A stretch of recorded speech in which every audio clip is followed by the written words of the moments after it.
del 1 al 7.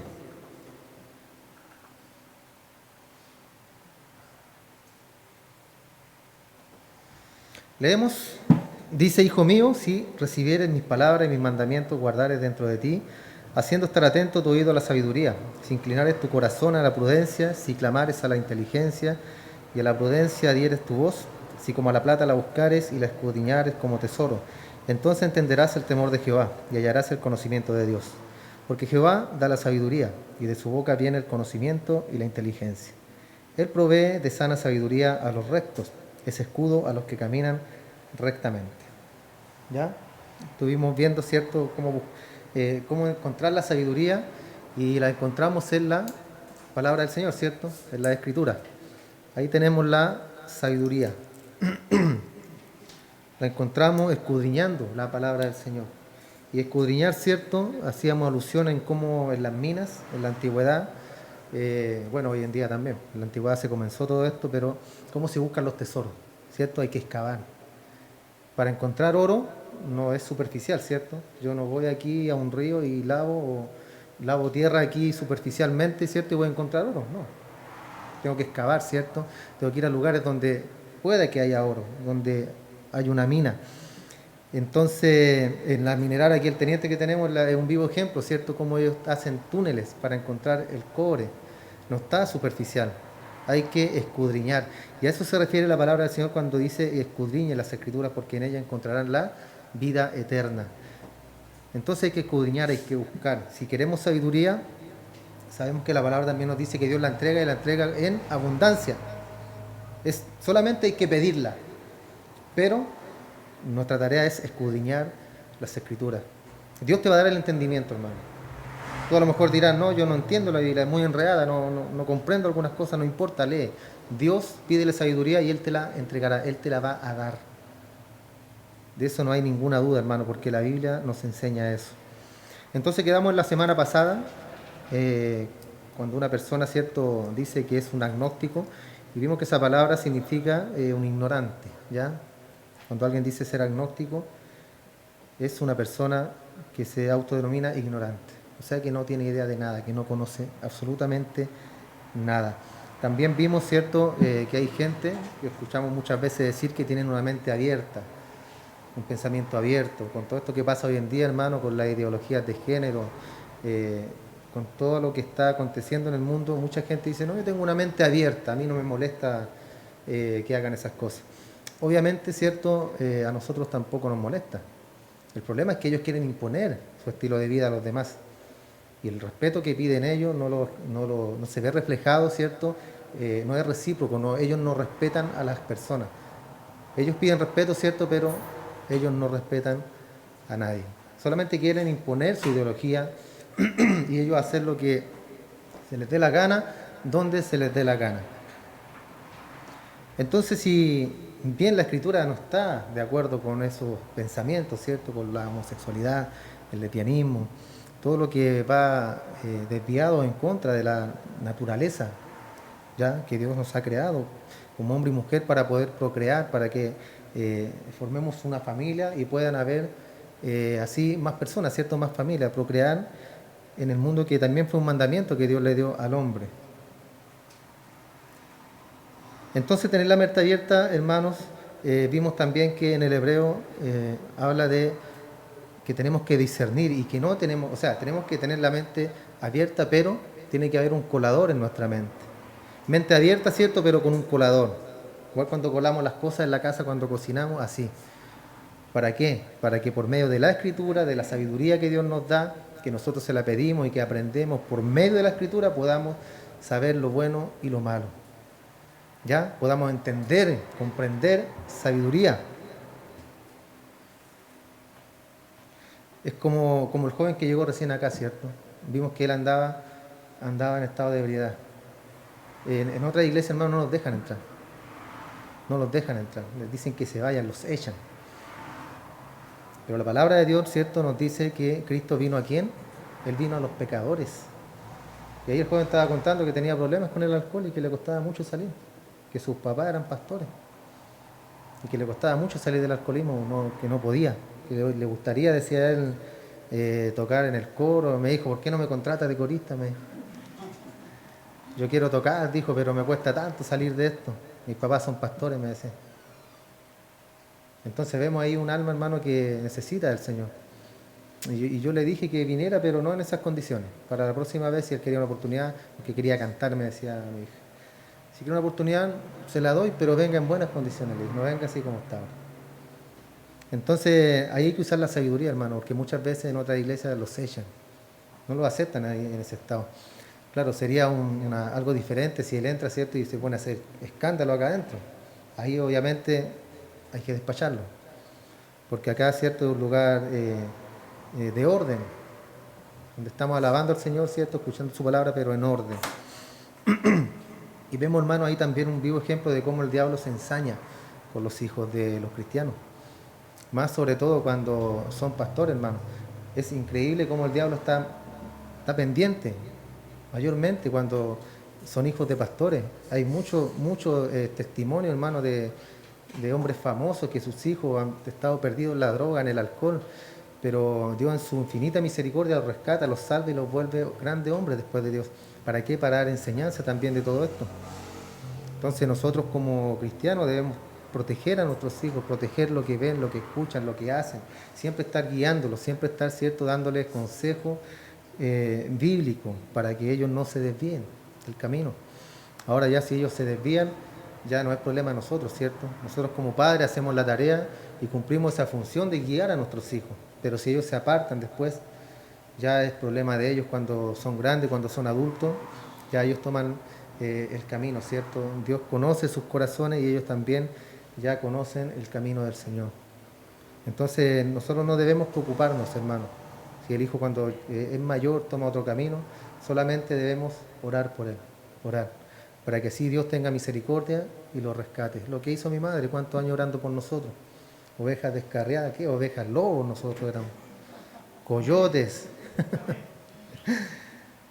Y por la oración, yo sé que por la oración de mi madre nosotros estamos aquí el día de hoy, por hermano.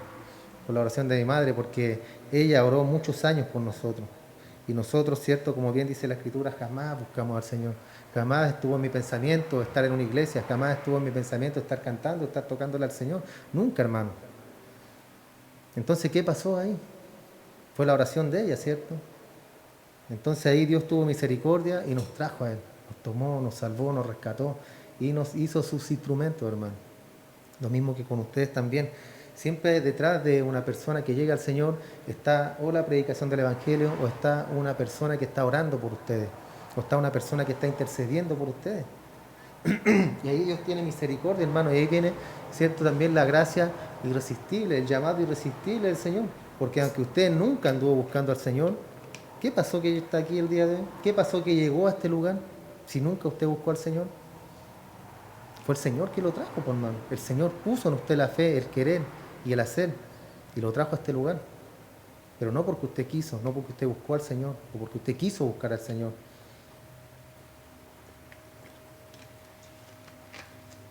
Dios es el que da la salvación, hermano. Él hace el trabajo completo de la salvación. Porque si yo creo, ya no es el trabajo completo del Señor. Ya yo creí, yo ya hice algo. Ya hice algo para ser salvo. Y la Biblia no nos enseña eso. Entonces, volviendo al tema de la mente abierta, debemos, cierto, colar lo que entra en nuestra mente. Y la palabra en el hebreo diría, bueno, cierra esa mente abierta porque necesita discernir y permitir, cierto, que solamente entre lo bueno. Y eso es lo que necesitamos obtener. Si quieres ser una persona educada, que tiene la capacidad de vivir la vida al máximo, necesitas temer a Dios, necesitas guardar tu mente y protegerla de las malas influencias. Ser guardianes de nuestra mente. Debemos tener esa responsabilidad, hermano, de guardar nuestra mente. En tercer lugar, el aprender la sabiduría no solo necesita temer a Dios, guardar tu mente, sino que también escoger a tus amistades. Esto es algo muy importante, hermano. La Escritura nos enseña que no hay ninguna compatibilidad, ¿cierto?, entre la luz y las tinieblas. Absolutamente no existe. Entonces nosotros no podemos decir, si somos cristianos, no podemos decir que tenemos un mejor amigo que no es cristiano. No, eso no puede ser, hermano. ¿Por qué? Porque ¿qué comunión hay? ¿De qué van a hablar? ¿Cuál va a ser el punto en sus conversaciones? ¿Cuál va a ser el punto? Si por lo general cuando una persona no es cristiana, no le gusta que le hablen de las cosas de Dios, no le gusta que le hablen del Evangelio. Y nosotros si tenemos un amigo que no es cristiano, debemos predicarle la palabra del Señor, ¿cierto? Al menos una vez o un par de veces, no sé. Entonces debemos escoger las amistades porque van en camino contrario a nosotros, ¿cierto? Nosotros vamos mirando a Cristo y ellos no van mirando a Cristo, van de espalda al Señor. Entonces siempre van a ir en contra y van a chocar siempre. La iglesia siempre, hermano, ha chocado contra las costumbres del mundo, siempre. ¿Por qué? Porque vamos en contra, somos contrarios a lo que ellos piensan. Pensamos absolutamente al revés. Entonces debemos escoger nuestras amistades cuidadosamente. Y este es un aspecto práctico de la vida cristiana, hermano. En el capítulo 1 de Proverbios, en el verso 10 dice: Hijo mío, si los pecadores te quisieran engañar, no consientas. No consientas. Cuando los pecadores te quieren engañar o hacer algo o te quieren obligar o te quieren guiar a hacer algo que está mal, simplemente no lo debes hacer, hermano. A veces, cierto, decimos tener amigos cuando éramos jóvenes, cierto, cuando estábamos en el mundo también. Yo recuerdo que los amigos siempre nos llevaban a hacer cosas malas, siempre, hermano. Y mi madre nos decía: no se junten con ellos. Y nosotros siempre: pero son mis amigos, pero si no es nada malo. Y siempre estaba el amigo ahí, cierto, guiándonos a hacer cosas malas. Entonces, ahora estamos ya bastante más grandes y podemos, cierto, discernir. Ya no nos pueden arrastrar a hacer algo malo, hermano. ¿Ya? Ahora, si usted es arrastrado a hacer algo malo por influencia de una persona, ojo, porque ahí es donde debemos usar la sabiduría, debemos escoger nuestras amistades, con quién nos queremos juntar, quién va a ser nuestro amigo, quién va a ser nuestro confidente, a quién le vamos a contar nuestros problemas. Bueno, en primer lugar está la esposa o el esposo, ¿cierto? Que debe ser nuestra primera opción cuando hay problemas o cuando hay necesidad, dificultad, lo que sea, siempre tiene que ser la esposa o el esposo. Pero hay cosas que a lo mejor, cierto, les va a dar vergüenza comentarlo con la esposa o viceversa, y siempre va a haber un mejor amigo o un compañero, como dice la Escritura, ¿cierto? Que es como un hermano también. Y a ese debemos tener la confianza para poder contarle cosas. Y esa persona que le cuenta las cosas, ¿cierto? Ser también discreto, guardar el secreto, hermano. No hay peor cosa, hermano, no hay cosa más fea que una persona confíe un secreto a otra y la otra lo cuenta. A mí me pasó eso, hermano, con un pastor que decían que eran amigos y yo le conté, ¿cierto? Le conté no tanto como secreto, pero confié en él para pedirle consejo de algo que había sucedido, ¿cierto? En ese tiempo cuando pertenecíamos a la otra iglesia. Y él, en vez de guardar lo que yo había confiado a él, va y se lo contó al pastor que estaba involucrado conmigo. O sea, yo tenía un problema con otro pastor, ¿ya? Y ese pastor, yo le confié al otro como un consejo y él va y le cuenta al otro. Y después va y le cuenta al pastor principal de la iglesia. Entonces usted dígame, ¿eso es guardar un secreto? El pastor, hermano, tiene ese deber. Uno como pastor tiene ese deber de que si alguien le cuenta algo, yo no puedo decirle absolutamente nada a nadie, porque es un secreto, es como una confesión, ¿cierto? Yo no puedo hacer eso, porque esa persona está confiando en ti. Y lo mismo debemos hacer todos, pienso yo, ¿cierto? Cuando alguien le confía un secreto a alguien, es guardarlo. Obviamente, si es algo malo, ya hay que usar, ¿cierto? Como estamos hablando, la sabiduría, el discernimiento. Porque si alguien le dice a usted que acaba de matar a una persona o que robó un banco y está escondido, ¿qué va a hacer usted? ¿Lo va a esconder? Porque es su amigo, es su confidente. ¿Qué sería lo correcto en ese caso? Denunciarlo, ¿cierto? Entregarlo, obviamente, a la policía, a las autoridades, para que tomen carta en el asunto, porque él ha hecho el mal. Porque él ha hecho el mal, hermano, y el mal debe recibir justicia. Entonces, no debemos dejarnos llevar, hermano, por las demás personas, por influencias negativas, Por lo positivo, sí, cierto, si tienes un amigo, un compañero, alguien que te va a guiar siempre a lo bueno, eso es lo mejor. Entonces no hagas cuando alguien te quiere guiar a lo malo, no lo hagas. Tienes la responsabilidad de colocarte en relaciones que te levantan, no en relaciones que te jalan hacia abajo, sino que siempre hacia arriba, siempre, cierto, saltando el nombre también del Señor por medio de nuestras obras. Y puede ser así de simple, cierto, la distinción entre el éxito y el fracaso también. En nuestra vida, una persona puede influenciarte para bien o para mal. Por eso, ojo con las amistades. Y antes que te des cuenta, cierto, estarás sumergido en algún tipo de pecado destructivo.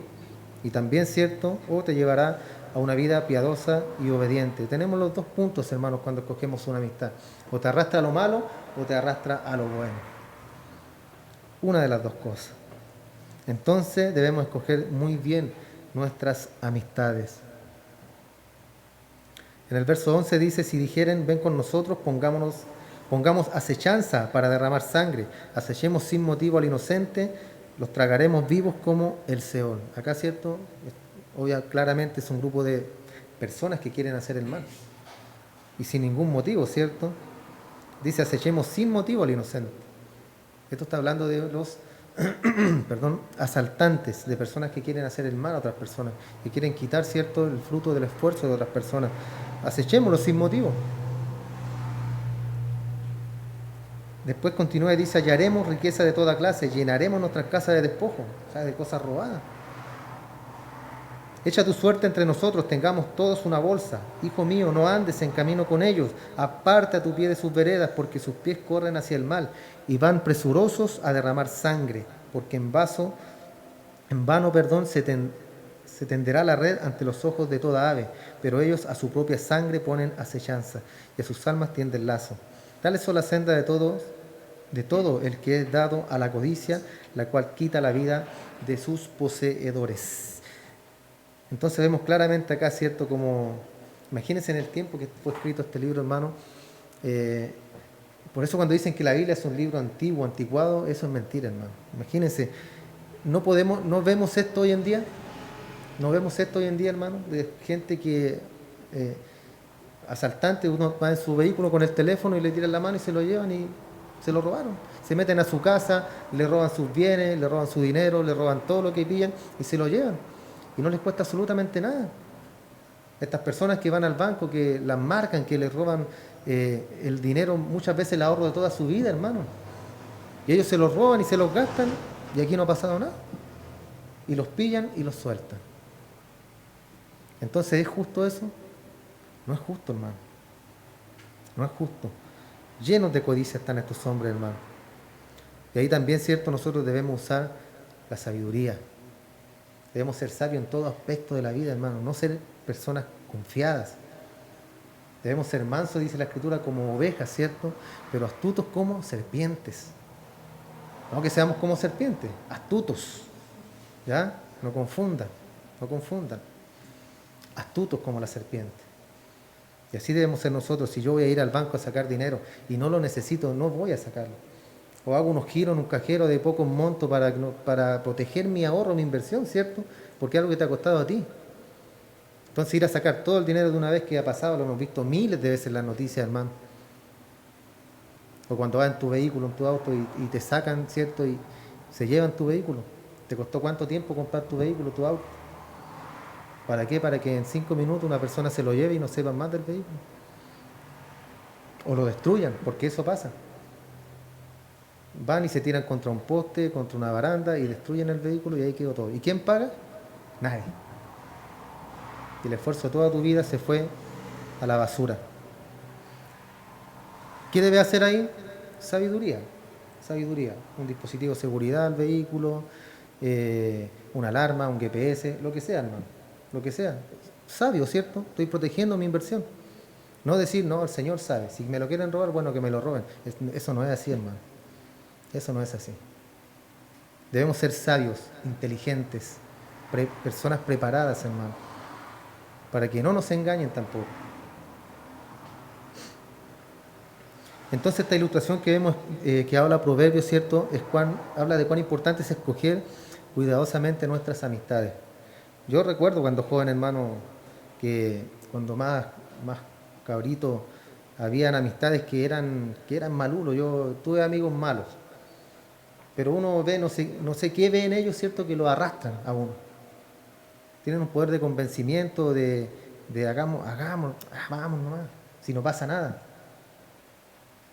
Yo cuando empecé a fumar por unos amigos y por una amiga por ahí también, que me arrastró al mal. Entonces, ¿qué me decían? Fuma nomás si no pasa nada. Es elegante fumar. Todo el mundo lo hace. Toda la gente lo hace y es elegante fumarse un cigarrillo ahí. Y uno agarró papa, ¿cierto? Y fumó. Y empecé a fumar, hermano, y ahí no paré. Durante 15 años más o menos. Y yo fumaba, muy buen fumador. No lo digo para decir que, o para, no sé, sino que lo digo con vergüenza porque eso me causó daño, hermano, a mi cuerpo, a mis pulmones. Yo no sé cómo tendré ahora los pulmones después de 15 años fumando. Mi tío, cierto, que falleció hace poco, mi tío Juan, también toda una vida fumando. Toda una vida, hermano. Y fumaba de estos rascapulmones que le llaman, que no sé qué es lo que tienen, que no sé qué es lo que fuman porque son los cigarros más malos que pueden existir. Yo también lo alcancé a probar. Y ya último, cierto, él tosía y su voz, cierto, y su pecho cuando respiraba era algo horrible, hermano. Mi hija me decía, papito, no fume porque se está arrugando, me decía. Y yo la miraba nomás, pues era tan fuerte el deseo, hermano, de fumar. Pero gracias a Dios pude dejarlo, pude hacerlo. Pero fue por las amistades, porque si hubiera elegido otras amistades, ¿cierto? A lo mejor nunca hubiera fumado. No lo sé. Entonces no debe ser el necio que es engañado por aquellos que dicen, vamos, acompáñanos. No hay problema, si no pasa nada. Va a ser divertido. ¿Se acuerda lo que dijo Pablo? Las malas compañías corrompen, ¿qué cosa? Las malas compañías corrompen las buenas costumbres. Las malas compañías corrompen las buenas costumbres. Grábese eso, hermano, porque es muy cierto. Entonces debemos huir de esto, hermano. No ser engañados por estas amistades, por aquellos que quieren cometer maldad.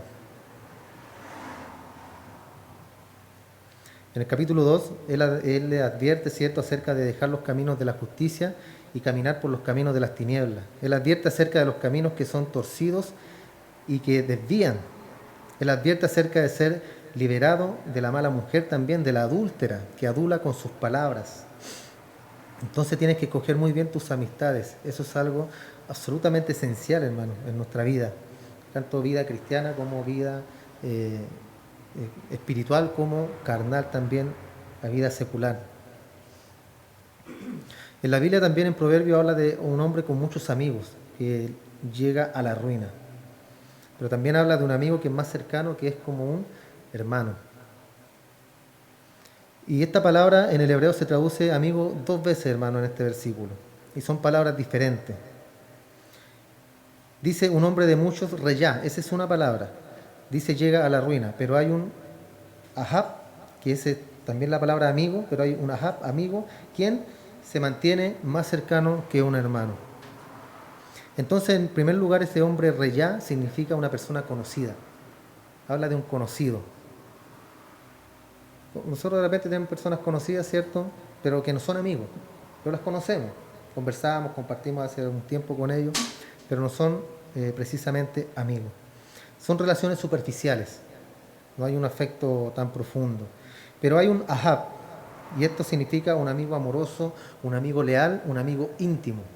Ya que es lo que hablábamos en delante de tener una amistad íntima con una persona para poder, ¿cierto?, contarle sus secretos, o el amigo, ¿cierto?, que te desnuda y te dice, oye, esto no es así, estás pecando, eso no, lo que hiciste no se hace. Alguien que está siempre ahí como una mamahuela, como le digo yo a mi hija. Siempre criticándote, pero criticándote para bien, ¿cierto? Dándote una crítica constructiva. Entonces ese amigo que menciona acá es el amigo que nosotros debemos escoger. El hombre, ¿cierto?, un amigo, la mujer, una amiga. Recuerdan que vimos también esas relaciones que muchas veces que dicen entre un hombre y una mujer y que a veces confunden las cosas los muchachos, los jóvenes, y ya después de tener una amistad empiezan a tener un noviazgo y muchas veces dicen que por obra del Señor deben casarse y todo resulta mal, hermano, al final, porque no usan la sabiduría y se dejan llevar por las pasiones juveniles. Ya es un testimonio de un pastor que contó que a él le sucedió. Y no era, la niña le decía a él que tenían que casarse, que Dios le había revelado que tenían que casarse, que él era su pareja. Y él le dijo que no era así. Y claro, no era así, ella después encontró a su pareja, a su esposo, tuvieron hijos y él también encontró a su esposa. Pero si hubiera sido un hombre no tan sabio, ¿cierto? Se hubiera ido a un matrimonio que a lo mejor no iba a durar nada. Nada, ¿por qué? Porque interferieron las pasiones juveniles.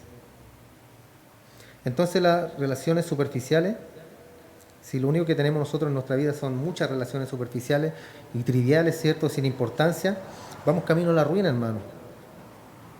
Porque ellos jamás te pedirán cuenta ni te harán preguntas difíciles que van a confrontar los asuntos de tu vida. Al contrario, ¿cierto? Te van a decir, si usted es mi amigo, ¿cómo andar contando esas cosas yo? Dele nomás. ¿Somos amigos o no somos amigos? Somos ganchos nosotros, ¿no? Somos ganchos, garrita, como dicen algunos. Esos no son amigos, pues, hermano, no son amigos. El amigo te va a confrontar y te va a decir, no, pues no hagamos acá, ¿cómo vamos a hacer eso? Está mal hecho, no es lo correcto. Ese es un amigo leal. De esos amigos necesitamos siempre, hermano, que nos confronten, que nos digan las cosas en la cara. Eso es lo que realmente necesitamos, un Ahab, un amigo íntimo, amoroso, cercano, que está ahí, que hace esas preguntas difíciles y que espera que le rindas cuentas. Ahora, si tú eres más, ¿cierto? No le rindes cuenta a nadie, ahí ya es diferente la cosa, hermano. Nosotros debemos tener un corazón humilde para rendirle cuenta a alguna persona. Tenemos que rendirle cuenta a alguien, no solamente a nuestra esposa, ¿cierto? Los hermanos, sino que siempre tiene que haber un amigo también cercano, de confianza, para poder entregar, él te entregue un consejo y tú también entregarle un consejo a él. Debe haberlo, hermano. Entonces unos cuantos amigos superficiales o muchos amigos superficiales dan lugar a una vida superficial, ¿cierto? Volvemos a lo mismo. Son personas que no te van a confrontar, son personas que siempre van a estar ahí como tapándote, ¿cierto? Tus cosillas, tus pecados. ¿Por qué? Porque son tus amigos. Mentira, esos no son amigos. Y una vida superficial da lugar a un fin triste, hermano. Pero unos cuantos amigos cercanos, amorosos, leales, honestos, que te edifican, son de mucho más valor. Son inestimables. Entonces esas son las amistades que nosotros debemos buscar, hermano. Amistades con sabiduría.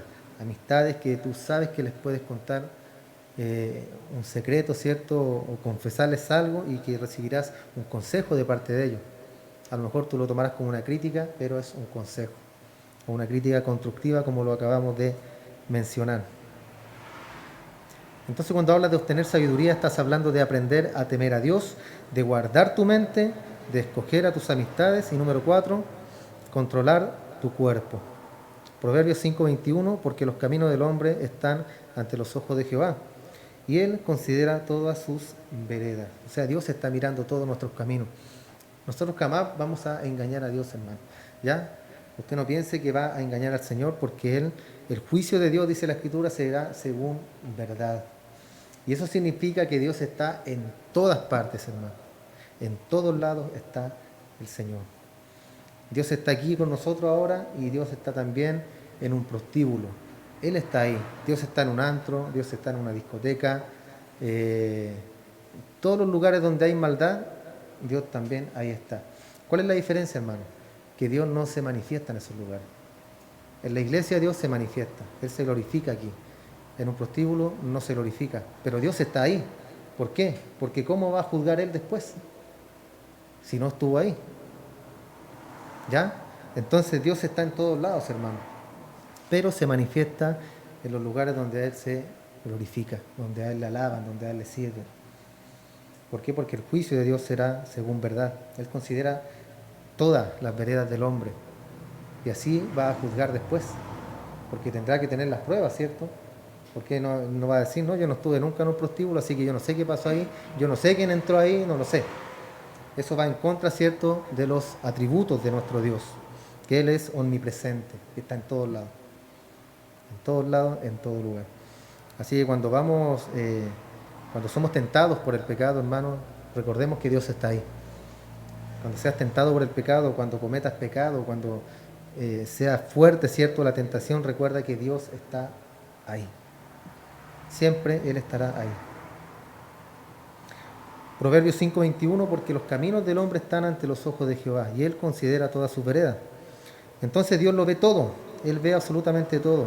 Y dice en el versículo 22, prenderán al impío sus propias iniquidades. En otras palabras, la gente que peca va a quedar atrapada en su pecado. Él va a enredarse en la cuerda de su propio pecado. Cuando una persona se mete en el pecado y se mete de manera habitual, termina enredándose en el mismo. Y no podrá salir, morirá en su pecado. En el capítulo 2, versículo 16, dice el libro de Proverbios, comienza a hablar de una mujer adúltera, hablar del pecado sexual, de cómo ella engaña a alguien, cómo ella lo mete en esta relación ilícita. Recuerden que comentamos algo, en estos temas hemos comentado algo respecto al adulterio, ¿cierto? Que no es algo que se comete de un día para otro. Ya no es que yo me levanté hoy día voy a adulterar, hoy día voy a engañar a mi esposa. No, hermano, es algo que se planea durante mucho tiempo. Hay muchos factores, ¿cierto?, que llevan a cometer adulterio o que llevan a cometer infidelidad en el matrimonio. Son muchos factores, hermano, ¿cierto? A veces se pierde el amor, se pierde la comunicación, ya no hay, ¿cierto?, una comunicación en el matrimonio, en la pareja, anda uno por cada lado, uno pendiente de otras cosas, ¿cierto? Y se desvía la parte amorosa del matrimonio. El amor es lo principal en una relación, hermano. Lo principal es que los esposos se amen. Y al existir el amor, ¿cierto?, viene todo lo demás, que es el amarse el uno al otro, respetarse, que es algo recíproco, que también lo mencioné yo, que nos casamos para hacer feliz a nuestra pareja. El hombre ya vive ¿para quién? Para la esposa. ¿Y la esposa para quién vive? Para su hombre.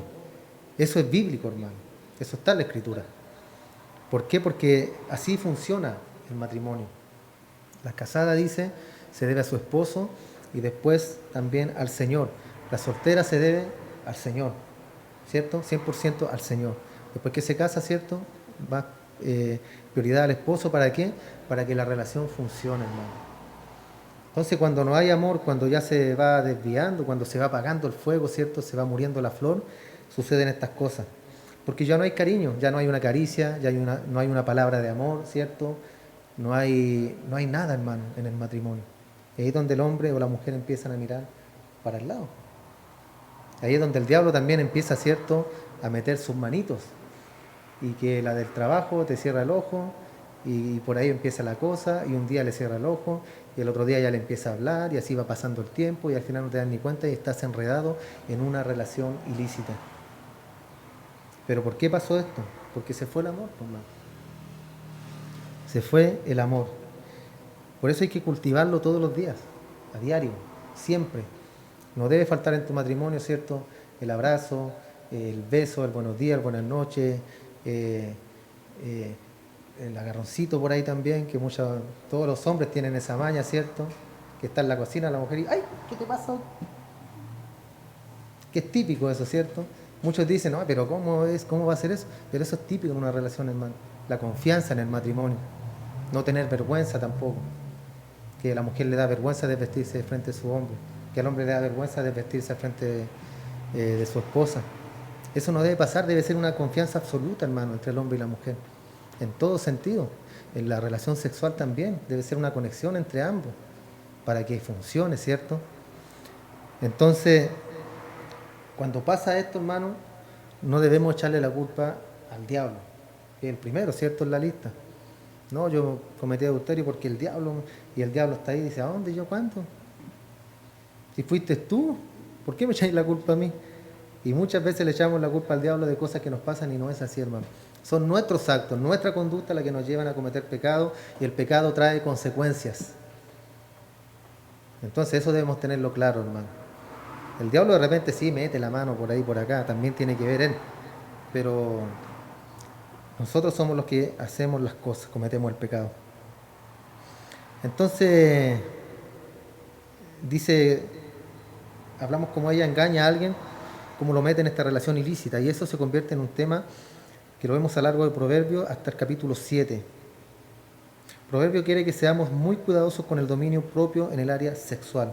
El capítulo 5 habla de esto, el capítulo 6 también, el 7 habla de esto. Y no hay tiempo, ¿cierto?, obviamente, de ver todos estos capítulos, pero la enseñanza es muy clara y muy importante, hermano. Debemos tener cuidado con el pecado sexual. Debemos tener cuidado, porque el que peca, ¿cierto?, el que adultera, dice la Escritura, contra su propio cuerpo peca. Y en nosotros, ¿cierto?, sabemos que habita el Espíritu Santo de Dios. Entonces estamos involucrando a Cristo en todo esto. Estamos involucrando a Cristo con una ramera, con una prostituta, en una relación ilícita. Y eso no puede ser, hermano. No puede suceder eso. Debemos nosotros ser cuidadosos en ese aspecto. Una persona que se involucra en el adulterio, ¿cierto?, es algo triste.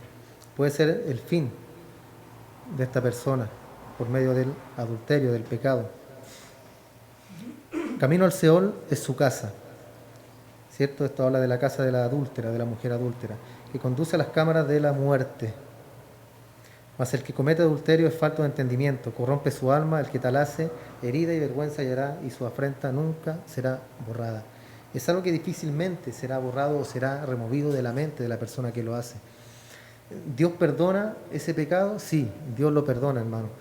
¿El esposo o la esposa pueden perdonar ese pecado de adulterio? Sí, pueden hacerlo, pero está en la persona si quiere o no quiere. Debe perdonarlo, corrijo, debe perdonarlo, pero debe ver si vuelve o no con el esposo o la esposa, si ella quiere o no quiere volver con él. Si lo perdona y vuelve con él y restaura su matrimonio, o lo perdona, pero yo no quiero volver con él por lo que ha hecho. ¿Ya? Están esas opciones, pero el perdón está siempre, tiene que estar el perdón ahí. ¿Por qué? Porque la Escritura también nos dice que si nosotros no perdonamos a los que nos ofenden, a los que pecan contra nosotros, Dios tampoco nos va a perdonar. ¿Ya? Siguiendo ese principio básico, debemos nosotros perdonar todas las ofensas a todas las personas que nos ofenden. Y si es el esposo o la esposa que ha caído en este pecado de adulterio, debe estar el perdón, pero si quiere continuar la relación, lo va a ver, ¿cierto?, la persona en el momento. Si es tan grande el amor que le tiene, lo perdona y continúan. Pero a lo mejor va a decir, no, porque voy a vivir con el miedo de que esto va a pasar otra vez. Como decimos siempre, ¿cierto? Si lo hizo una vez, ¿por qué no lo va a hacer de nuevo? ¿Por qué no lo va a hacer 2 veces?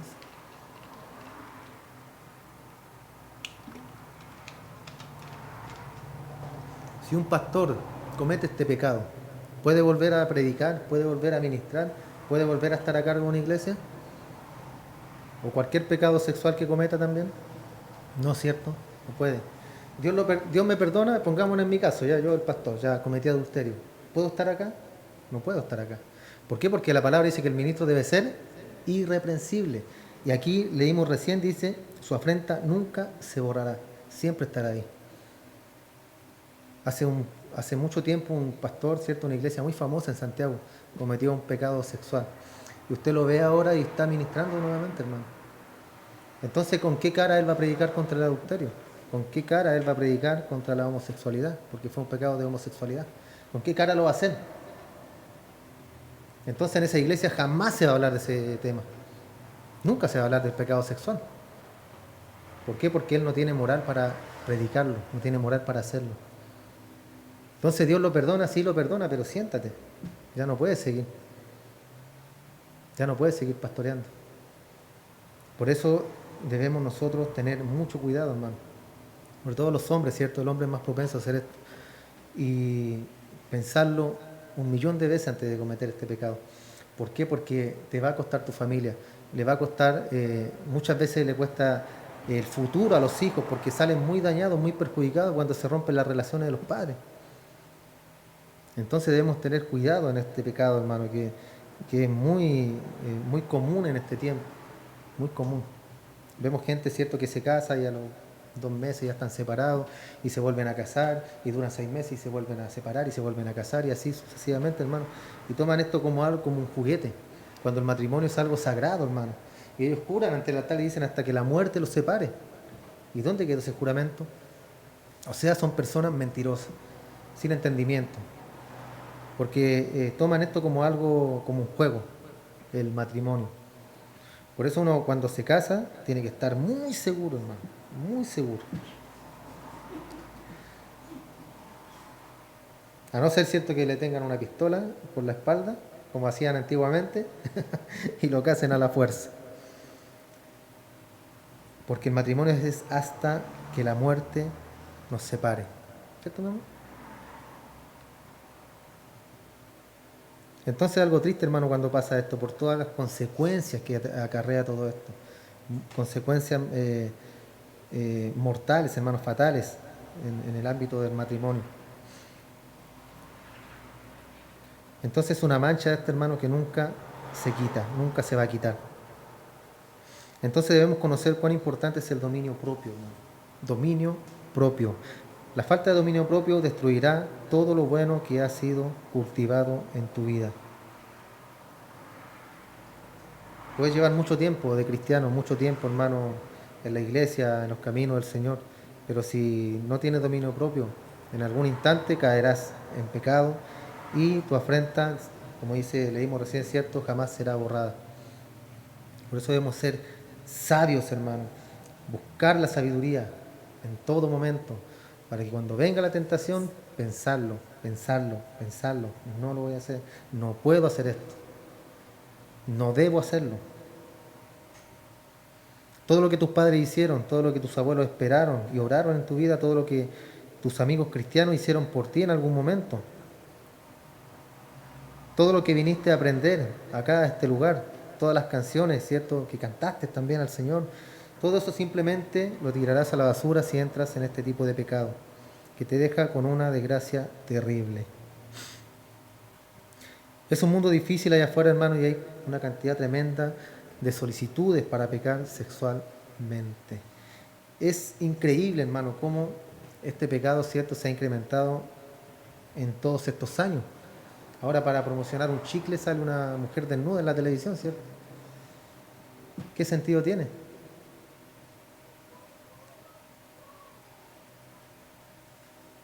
El otro día veíamos, ¿qué? ¿Te acuerdas que te mostré una foto? ¿Qué estaba haciendo la mujer? Estaba en la cocina, parece. Era un juego de olla, parece que estábamos buscando. Y salía una niña regia estupenda así en ropa interior en la cocina, con la olla. Entonces, ¿quién cocina en ropa interior, hermano? Nadie. Pero ¿por qué ponen a esa mujer ahí? Porque llama la atención, ¿cierto? Llama la atención, por eso la ponen ahí. Y así estamos bombardeados, hermanos, el día de hoy. Bombardeados con propaganda donde se involucra la sexualidad. Entonces debemos estar orando siempre, hermano, constantemente y fielmente en buscar el dominio propio, pedirle al Señor que nos dé ese dominio propio y que nos ayude a tener dominio propio. En Proverbios 5:23 dice, Él morirá por falta de dominio propio. Esa lucha, ¿cierto?, contra esa lucha de que tenemos de la carne, del pecado, del bien contra el mal, ¿cierto? Que siempre, hasta los dibujos animados lo vemos siempre, que aparece el diablo y un ángel a cada lado del hombro, ¿cierto?, los monitos. Y uno le dice que lo haga y el otro le dice no, que no lo haga, y el otro que sí, que no. Y así es nuestra lucha diaria, hermano, constante. Aunque sea muy caricaturesco todo eso, pero es así. Así es nuestra lucha. Porque el mal, ¿cierto?, dice Pablo, está en mí. El mal está en mí, dice el apóstol Pablo. Pero como estamos hablando, debemos tener esa fuerza de voluntad, ese dominio propio para no cometer pecado. Entonces tenemos esta responsabilidad del dominio propio, de la disciplina personal, la disciplina espiritual también, de sujetar nuestro cuerpo, como Pablo dice en 1 Corintios 9, para que no seamos descalificados. Ahí Pablo habla, ¿cierto?, del ministerio, para no ser descalificados del ministerio. En quinto lugar, tenemos el cuidar nuestras palabras. Teme a tu Dios, guarda tu mente, escoge tus amistades, controla tu cuerpo y cuida tus palabras. ¿Ya?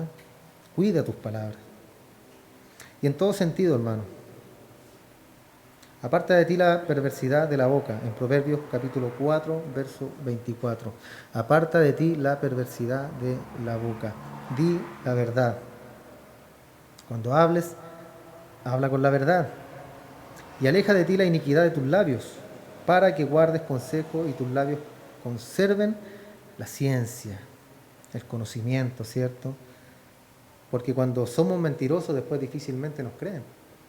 Cuando hablamos mentiras, difícilmente nos creen. Cuando hablamos palabras torcidas, palabras perversas o contra otra persona, ¿cierto? También son palabras de maldad. Cuando hablamos mal de otra persona, esas son palabras de perversidad. Y acá dice, aparta de ti la perversidad de tu boca. Aparte, ¿cierto?, de las groserías que obviamente sabemos que nosotros no practicamos esas palabras. Antiguamente lo hacíamos, ¿cierto? A lo mejor algunos de ustedes no decía grosería, hermano, pero lo que yo y otras personas acá sí lo hacíamos, muy grosero. Pero una vez que llegamos al Cristo, ¿cierto?, eso se va. ¿Por qué? Por amor a Cristo. No porque la Biblia dice, no, tú no lo debes hacer, no, porque hay algo más ahí. Y no lo hacemos por respeto al Señor y por mostrar que somos cristianos, ¿cierto? Porque yo he visto personas que dicen que son cristianas, pero hablan pura grosería, hermano. Entonces, ¿usted le creerá a esa persona que es cristiana? Que él le dice que va a la iglesia tanto, que es cristiano y que hace muchos años que es cristiano y se le salen, ¿cierto?, la grosería. ¿Podrá él dar un consejo a alguien? Porque la gente es lo primero que se fija en eso, hermano, en cómo tú hablas, en cómo te expresas, en lo que dices, en cómo hablas de las demás personas, cómo te expresas de los demás. Porque uno conoce, ¿cierto?, cuando le están hablando de una persona y uno sabe al tiro si lo están haciendo con maldad o lo están haciendo como un simple comentario o por hacerle un bien a la persona. Uno lo sabe cuando decimos que lo están pelando, ¿cierto?, en idioma chiliense. Nosotros sabemos eso, entonces debemos apartarnos de eso, hermano. Apartarnos de la iniquidad de los labios perversos. Verso 12, capítulo 6. El hombre malo, el hombre depravado es el que anda en perversidad de boca. En el capítulo 10 de Proverbios, simplemente algunos comentarios, dice acerca de la boca. La boca del justo es una fuente de vida, pero la boca del impío encubre violencia. ¿Ya? Muchas veces por comentarios o por una simple palabra, hermano, se han cometido asesinatos. ¿Ya? Golpean a personas muchas veces por una palabra, por un comentario que hizo. Por eso nosotros debemos apartarnos, ¿cierto?, de discusiones, de peleas, de cosas que no nos convienen, de cosas que no nos edifican. El otro día mi suegra nos contaba que le pasó con una persona en una tienda que ella le hizo un comentario y la mujer se empezó a poner furiosa con ella y quería hasta pegarle y no le hizo nada. Entonces, ¿qué tenía que hacer ella? Permiso, yo me voy. ¿Por qué? El problema es tuyo, no es mío. Tú eres el problema, no yo. Entonces nos alejamos, aplicamos la sabiduría y nos vamos. ¿Qué hubiera hecho una persona del mundo? Una persona común y corriente. ¿Qué hace en ese caso? ¿Y qué te crees? ¿Cierto? ¿Y qué pasa ahí? Pelea. Y que le pegaron y que después llega el esposo. ¿Y por qué le pegaste a mi esposa? Y que después llega el esposo de la otra. ¿Y por qué le y así, hermano, hay algo interminable y ocurren desgracias por esas cosas. Entonces, ¿qué debemos hacer nosotros? Apartarnos. En la calle muchas veces, yo con mi hermano andamos mucho en la calle y nos pasan siempre cosas así. ¿Qué debemos hacer? Apartarnos, alejarnos. ¿Por qué? Porque hoy en día cualquiera se baja del auto, una pistola, te da un balazo y... Es que era la voluntad del Señor que yo llegara hasta ahí, no, hermano. La voluntad de Dios es que tú disfrutes tu vida, que seas sabio, que seas prudente. Y si puedes evitar todas las contiendas y todas las cosas malas, evítalo. Evítalo. ¿Por qué? Porque así vas a vivir un poquito más, hermano. Usando la sabiduría. Capítulo 10, verso 13, los labios del que discierne. Estos son labios que se encuentran, ¿cierto?, donde se encuentra la sabiduría. El contraste en el versículo 14, la boca de los necios simplemente trae ruina. En donde hay muchas palabras, la transgresión es inevitable. Aprende a restringir tus labios y sé sabio. Cierra tu boca. No hables demasiado. Amén. Amén, pues hermano, diga amén. Cerremos nuestra boca, no hablemos demasiado. A veces hablamos mucho, hermano. Mucho. Y decimos palabras que no deberíamos haber dicho. O a veces herimos, ¿cierto?, con palabras que a lo mejor no iban con la intención de herir, pero se hiere también a otro. La lengua de los justos es como plata escogida, en el verso 20. Guarda tus palabras, cuidado con tus palabras. Puedes ministrar gracia a los oyentes. Dice, los labios de los justos producen lo que es aceptable, la boca de los impíos lo que es perverso. Entonces simplemente es que los labios justos hablan con sabiduría, permanecen para siempre. Son una fuente de vida los labios de los justos, hermanos, un árbol de vida. Son como plata, satisfacen, alimentan a otros. Traen sanidad, traen liberación, son pacientes, amables, sabios, veraces, honestos, puros, suaves, gentiles, tardos para la ira y son voceros para el Señor mismo. Por eso debemos guardar nuestras palabras y siempre buscar la sabiduría y buscar palabras de sabiduría. Por otro lado, cierto, la palabra de los necios son impías, necias, palabras violentas, llenas de odio, llenas de malicia. ¿Por qué? Porque siempre buscan destruir, siempre van a buscar destruir. Las palabras malvadas, hermano, siempre van a buscar una ofensa, siempre va a buscar que la otra persona se sienta mal, se sienta pésimo, que llore, que caiga en tristeza. Eso es lo que va a buscar y eso es maldad. Demasiadas palabras traen contención, ruina, chismes, desgracia, calumnia. Son como un fuego que produce perversidad y tragedia. Como una pequeña llama, ¿cierto?, que se convierte en un fuego gigante, como dice Santiago, cuando la lengua habla. Una pequeña palabra, como recién lo vimos, ¿cierto?, puede ocasionar, ese pequeño fuego de una palabra ocasiona un incendio tremendo, que puede llegar a la desgracia y a la muerte de personas. Otro principio, número 6, trabaja duro. Uno de los temas de Proverbios, de nuevo, dice en el capítulo 6, ve la hormiga, oh perezoso. ¿Qué es un perezoso? Usted lo sabe, ¿cierto?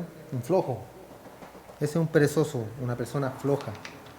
Ve a la hormiga, oh perezoso, mira sus caminos y sé sabio, le dice. Obviamente no le está hablando al perezoso, ¿cierto? Está hablándonos a nosotros. Es una pequeña analogía acerca de la hormiga y el perezoso. Esta hormiga, la cual no teniendo capitán, ni gobernador, ni señor, prepara en el verano su comida. Preparan su comida ella, ¿cierto? Su provisión, su cosecha. Y recoge en el tiempo de la siega su mantenimiento. Perezoso, ¿hasta cuándo has de dormir? ¿Cuándo te levantarás de tu sueño? Un poco de sueño, un poco de dormitar y cruzar por un poco las manos para reposo. Así vendrá tu necesidad como caminante y tu pobreza como hombre armado. Entonces debemos ser trabajadores. Trabaja duro, como la hormiga, ¿cierto? Vemos nosotros, para el tiempo de verano, muchas veces en el suelo las hormigas como caminan de un lado para otro, y no paran, hermano, no paran, siguen. Así debemos ser nosotros. Debemos trabajar, debemos seguir, no ser como el perezoso, ¿cierto? Que dice acá que un poco de dormitar, un poco de sueño, que cruza los brazos para esperar, ¿cierto? Ahí va a venir la bendición y aquí me quedo yo. El Señor sabrá, el Señor conoce. No, debemos trabajar, hermano. Debemos trabajar para tener nuestra recompensa. Cuando uno está sin trabajo, ¿cierto? ¿Qué es lo que hace? Busca el trabajo. Hay un dicho que siempre decimos, oye, el trabajo no te va a llegar a la casa. Y es cierto, no va a llegar, hay que buscarlo. Pero el perezoso, ¿cierto?, espera que le llegue a la casa. Dios proveerá. Y se ponen, ¿cierto?, ahí bien cristianoides. El Señor proveerá, aleluya, yo me quedo aquí y aquí me llegará la provisión. Pero si eres un perezoso no va a pasar jamás, hermano.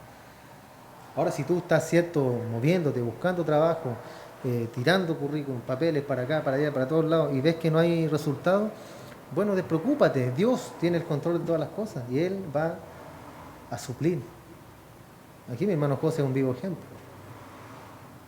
Entonces Dios siempre, hermano, va a tener cuidado de los suyos, pero no debemos ser perezosos. debemos trabajar, debemos seguir adelante, confiando en el Señor, confiando en que Él va a suplir todas las cosas y trabajando, si no estamos en el trabajo secular, ¿cierto? Trabajándole al Señor y confiando en que Él va a tener cuidado de nosotros.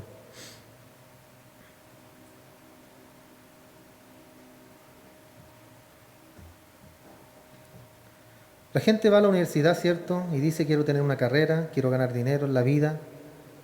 Eso es lo que muchos quieren, ¿cierto? Ser profesionales para tener una carrera y ganar mucho dinero en la vida. Pero, ¿cómo se gana el dinero, hermano? El dinero no se gana teniendo una carrera solamente.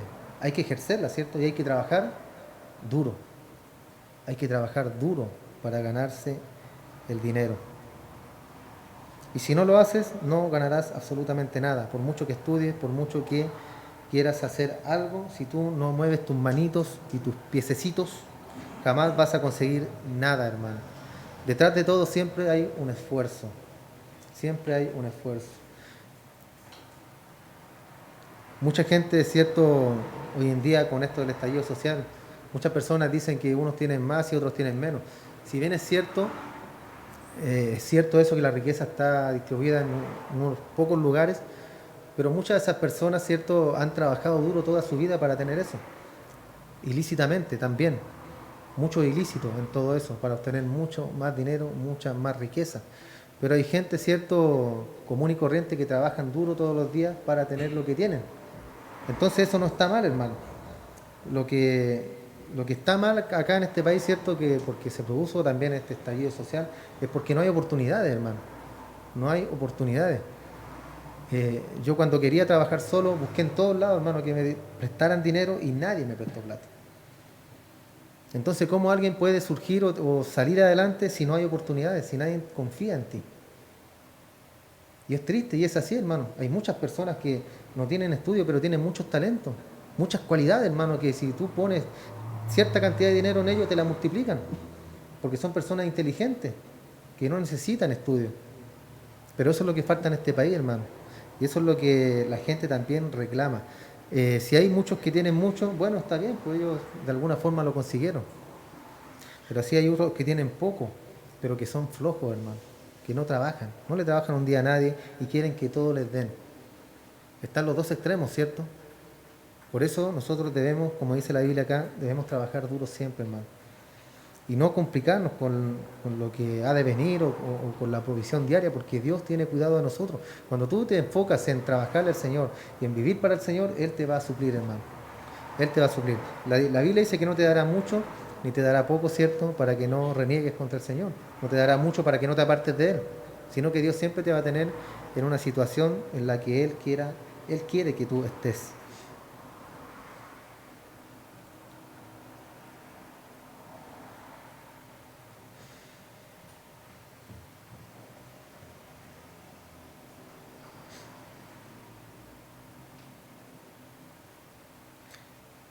Entonces, ¿qué es un hombre flojo? Es un hombre con demasiadas excusas, demasiadas cosas pospuestas.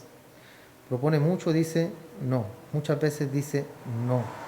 Muchas excusas. Eh, Están recibiendo, hay trabajo en tal lugar. No, pero es que yo no sé hacer eso. Pero anda a tal parte. No, es que tampoco. Es que yo no sirvo para esas cosas. Es que yo... Pura excusa, hermano. Cuando uno quiere trabajar y está en necesidad, uno trabaja en lo que sea. ¿Cierto? En lo que sea. Y yo lo digo, ¿cierto? Con moral, porque cuando recién empezamos con mi esposa trabajábamos en lo que sea, en lo que fuera. Trabajamos en todos lados para hacer dinero, ¿cierto? Para traer al hogar y así comenzar nuestro matrimonio, nuestra vida que tenemos hoy en día.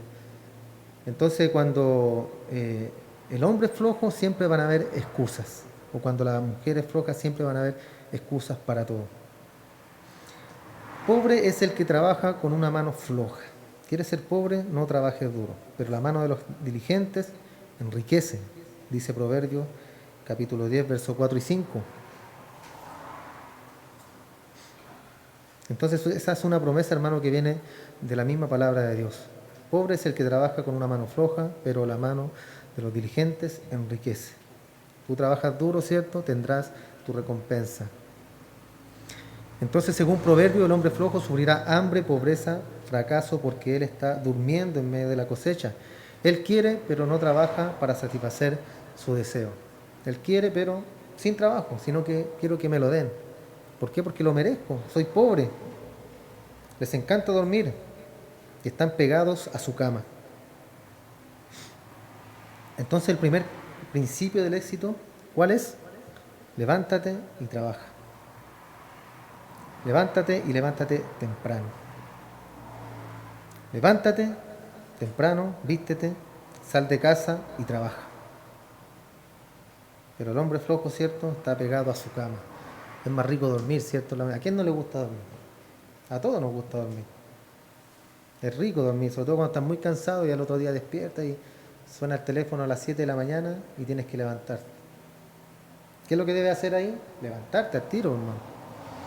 Después pasa la hora, no te levantas, llegas tarde al trabajo, te atrasas, ya se acorta el día, menos cosas que hacer, menos productividad. Y así es la cosa, hermano. Debemos ser como las hormigas, diligentes.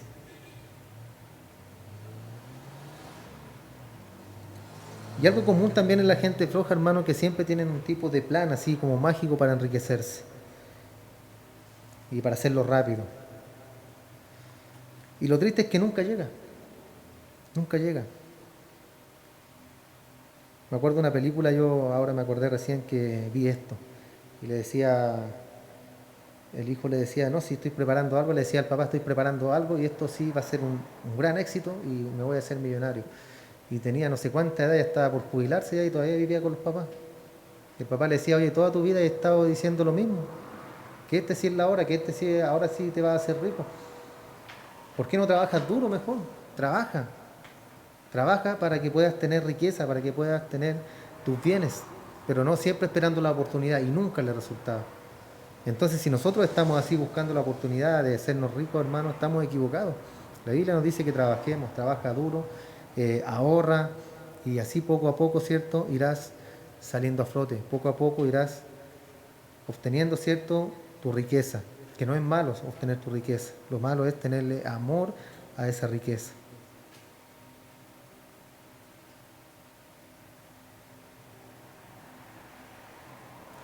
El hombre que busca su trabajo, dice Proverbios, gana bien, tienes suficiente comida, es recompensado por su trabajo. Y se paga el derecho, ¿cierto?, de tener el respeto, inclusive de los reyes. Número 7, administra tu dinero. De regreso al capítulo 3 de Proverbios, el verso 9 dice, honra a Jehová con tus bienes y con las primicias de todo tu fruto, y será lleno tu granero con abundancia y tus lagares rebosarán de mosto. Entonces lo primero involucrado en administrar tu dinero es darle ¿a quién? Al Señor. Y ahí es donde comienza todo, hermano. Ahí es donde comienza todo. Dale al Señor, inclusive en los momentos, ¿cierto?, en que no tengas, también dale al Señor. Y no es cuestión de lo que no tienes, es cuestión de lo que tienes. Porque siempre vas a tener algo, ¿cierto? Siempre. Si tienes 1.000 pesos, le voy a dar 100 al Señor porque no tengo más. Si tienes 100, le voy a dar 10 al Señor. ¿Me entiendes? No se trata de que no, es que no tengo, es que esto que tengo aquí es para el pan. Es que no lo puedo gastar. Eso es fe, hermano. El Señor no te está diciendo, no, tienes que dar los 1.000 pesos. Si tienes 1.000 pesos, esos son para el pan. No des los 1.000 pesos, da 100 pesos o 50. Pero ese es el principio, hermano, que muchas veces, hermano, en toda la iglesia se malentiende todo esto. Se malentiende y muchos pastores, por no decir que la mayoría de los pastores, exigen los diezmos a la gente, a las personas, que tiene que dar el diezmo de todo lo que gana, el 10%. Entonces la Escritura, cuando habla de ofrenda, habla de dar, cierto, lo que uno propuso en su corazón, y no darlo con tristeza, sino con alegría, con gozo. Ahí está, Señor, yo trabajé tanto y ahí está mi ofrenda. Te doy gracias por lo que me has dado, eso es lo que yo voy a ofrendar este mes. Y según lo que gana, ¿cierto?, es lo que da. Y ese es el sentido, hermano. No es cuestión de que no tenga, sino es cuestión de lo que uno tiene y cómo puede bendecir al Señor. Y es el principio, hermano, el principio. Honra a Jehová con tus bienes y con las primicias de todo tu fruto, y serán llenos tus graneros con abundancia, y tus lagares rebosarán de mosto. Es una promesa grande de parte de Dios, hermano. Muchos ocupan ciertos estos versos para persuadir a las personas para que entreguen sus bienes a la iglesia. Toman también el versículo del libro de los Hechos, cuando las personas vendían sus propiedades, sus casas, todo lo que tenían y lo entregaban a los pies de los apóstoles para que lo administraran. Y vivían todos en una comunidad. Pero eso fue el principio de la iglesia solamente, hermano. No es un principio bíblico que se debe hacer. Exigirle a la gente que venda sus bienes y lo entregue a la iglesia. Y muchos también lo hacen, hermano. Manipulan. Otros maldicen a la iglesia por el diezmo. Maldito soy porque me habéis robado, le dice. ¿Cómo maldicen a la novia de Cristo, hermano? Se atreven a maldecir a la iglesia del Señor. Entonces lo primero es darle al Señor. Ahí es donde comienza. Darle a nuestro Dios. Lo que Dios quiere es lo que es razonable de lo que tienes. Eso es lo que Dios quiere. Él no quiere que des lo que no tienes, pero lo que tienes necesita comenzar con eso. Capítulo 8:6 dice: Hijo mío, si salieres fiador de tu amigo, si has empeñado tus palabras a un extraño, te has enlazado con tus palabras de tu boca y has quedado preso en los dichos de sus labios. Esto también es muy importante, hermano. Esto habla de no ser aval de nadie. A mí también me pasó cuando era joven, 17 años, por ahí, 18 años. Una persona, cierto, que trabajaba conmigo me pidió una tarjeta de crédito y él decía que era mi amigo. Yo, cabrito, le creí que era mi amigo. No me acuerdo, aquí le compré un refrigerador, parece que un refrigerador. Y no me lo pagó nunca, hermano. Yo no conocía estas palabras. Si yo lo hubiera conocido, yo no le paso la tarjeta. ¿Por qué? Porque aquí habla de no ser fiador de nadie. A no ser cierto que sea una persona conocida, un familiar, alguien que esté en verdadera necesidad. Debo ayudarlo, ahí debo hacerlo. Pero fiador de alguien que no conoce o fiador de alguien que tú sabes que te va a defraudar, no lo hagas, hermano, no lo hagas. ¿Por qué? Porque estás poniendo tus bienes a disposición de ellos. ¿Y por qué tienes que hacer eso, hermano? No tienes por qué hacerlo. Hiciste una promesa tonta, en otras palabras. Y ahora el hombre regresa y te dice: no puedo pagarte. Y lo que acabas de hacer es que acabas de entregar tus recursos al control de él. O sea, lo que tú tienes lo entregas. Cuando eres aval, entregas todo lo que tú tienes a una persona.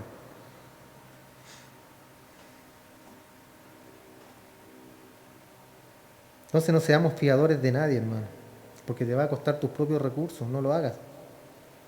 No te coloques en la mano del prójimo. A no ser cierto que sea una persona de confianza, alguien de la familia, y tú sabes que te va a responder, o que tiene mucha necesidad, o que es una necesidad, cierto. Ese es un acto ya de nobleza. ¿Por qué? Porque pondrás tus bienes por tu prójimo, porque está en problemas.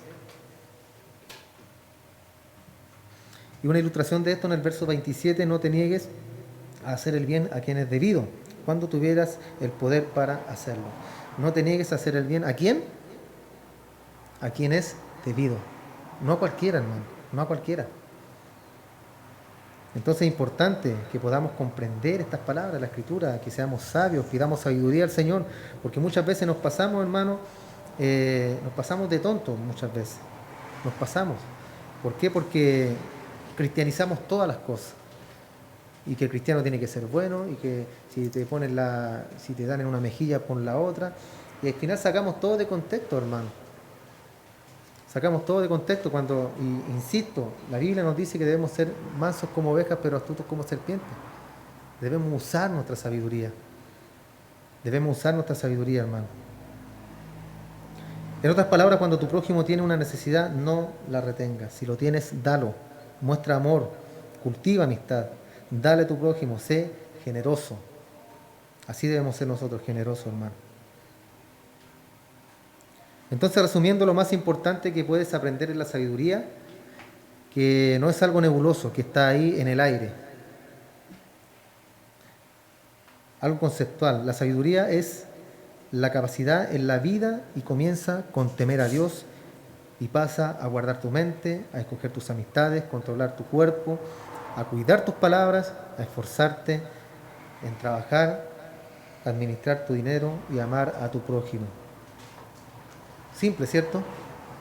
No tiene mucho mucho escondido esto, hermanos, es simple. Y cuando hayamos hecho todas estas cosas, hermanos, es porque hemos aprendido la sabiduría y debemos practicarla. Es tan importante ser enseñado. Como padre, por ejemplo, si yo no enseño a mi hijo a temer a Dios, el diablo le enseñará a odiar a Dios. Si tú no le enseñas a tus hijos a amar al Señor, el diablo se va a encargar de que lo odien después. Si no enseño a mis hijos a guardar su mente, el diablo les enseñará a tener una mente abierta, como recién lo leímos, ¿cierto? Una mente abierta, sin colador y sin filtro. Si no enseño a mis hijos a obedecer a los padres, el diablo les enseñará a rebelarse y a romper los corazones de sus padres. Si no enseñas a tus hijos a escoger las amistades cuidadosamente, el diablo las escogerá por él. Él lo hará. Si no enseño a mi hijo a controlar su cuerpo, el diablo le enseñará con gusto a entregarlo completamente a los deseos carnales, a las concupiscencias y al pecado. Si no enseño a mis hijos a disfrutar la palabra que honra a Dios, el diablo llenará sus bocas de inmundicia. Si no enseño a mis hijos a esforzarse en trabajar, el diablo los hará unos flojos, unos vagos dependientes de los padres o dependientes del Estado. Si no les enseño a administrar su dinero, el diablo les enseñará a desperdiciarlo en una vida disoluta. Si no les enseño a amar al prójimo, el diablo con gusto les enseñará a amarse solo a sí mismos y nada más que a ellos. Entonces aprendamos la sabiduría y enseñémosla también a los nuestros, a nuestros hijos. Amén. Oramos, damos gracias al Señor.